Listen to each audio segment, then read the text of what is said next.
Most eagerly anticipated car, the new Subaru Impreza Turbo.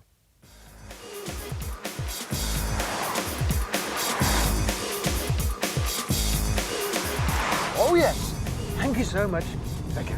As soon as you pull away, there's no doubt that you're in an Impreza Turbo, mostly because of that engine note. It's still that gorgeous, horizontally opposed boxer, 4 cylinders, beating out that way, so you get a lovely raspy note. Can't mistake it for anything else. Huge amount of torque till you pull away, leap off, and then the drive itself, well, first impressions, the suspension is just overwhelmingly competent. It soaks up the smaller bumps and feels actually quite comfortable, but as soon as it gets a bit harsher and you start to push the car, it tightens up and you can feel it is going to keep the car glued to the road.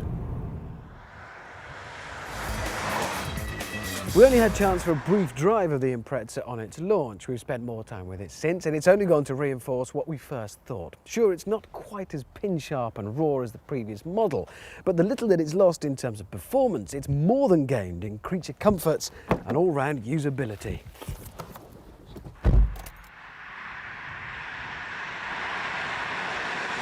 Once again then behind the wheel that just about everybody seemed to want to get behind in 2000. And it must have been terrifying for Subaru when they wheeled their new baby out in front of the slavering press and hungry punters alike, because manufacturers suffer from something close to first novel syndrome, in that once you've had one hit, it's almost impossible to follow it up. So to do so well is a bit of a challenge, but they have. They've decided to knock some of the edge off, as we've said, and what we've got is a car that gives you even more reasons to own it, even better excuses for your bank manager and partner alike for buying what is still a ferocious performance car. But now you've got a little bit more comfort, slightly more refinement in the cabin, even more practicality as your superb excuses for owning it.